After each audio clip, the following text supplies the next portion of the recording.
আসসালামু আলাইকুম, আশা করি সবাই ভালো আছেন। আমরা আমাদের হলিডের উদ্দেশ্যে রওনা দিয়েছি। আমরা সবাই ভিক্টোরিয়া কোচ স্টেশন থেকে ফ্লিক্স বাসে করে কর্নওয়াল যাচ্ছিলাম। রাতেবেলা সবাই ভিক্টোরিয়া স্টেশনে মিট আপ করেছি। আমরা বন্ধুরা, ফ্যামিলি মেম্বাররা একসাথে যাই প্রতি বছরই। আর এই বছর আমরা কর্নওয়াল যাচ্ছি, এর জন্য অনেক ত্যাগ তিতিক্ষা, অনেক পরিশ্রম করে আমরা এরকম একটা বাজেট ফ্রেন্ডলি ওয়েতে হলিডে প্ল্যান করতে পারি।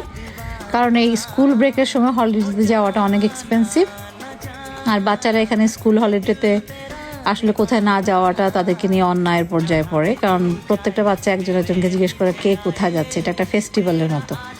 আর আমরাও সারা বছর এই দিনগুলোর জন্য অপেক্ষা করি, একটু আনন্দ, একটু নিজেদের রেস্ট, সব কিছু মিলিয়ে এই সময়টা পাওয়ার জন্য। তো আমরা কর্নওয়ালে পেনজেন্সে নেমেছিলাম সকালবেলায়। দেখতে পাচ্ছেন এখান থেকে মাউন্ট মাইকেল দেখা যাচ্ছে, যেটাতে আমরা যাব পরবর্তীতে। কিন্তু এই জায়গাটা এত সুন্দর, এখানে বসে আমরা তখন প্ল্যান করলাম যে আমরা এখানেই আমাদের ব্রেকফাস্টটা করব আর কফিটা নিয়ে নেব এখান থেকে। তারপরে আমাদের যে গন্তব্য পর্তলিভেন, সেখানে আমরা রওনা দিলাম আর চলে আসলাম আমাদের পর্তলিভেনে। তারপরে আমরা এখানে একটু ঘুরে দেখছিলাম। আজকের দিনটা এভাবে আসলে জার্নিতেই কেটে গেল। আর এই তো খুব সুন্দর জায়গা, দেখতে খুবই ভালো লাগছিল। আমরা মেয়েরা আসলে অনেক এনজয় করছিলাম, আর আমাদের অনেক রিলের প্ল্যান ছিল, সেই অনুযায়ী একটা পারফরমেন্স দেখতে পাচ্ছেন। আশা করি আপনারা সবাই ভালো আছেন, আমাদের জন্য দোয়া করবেন।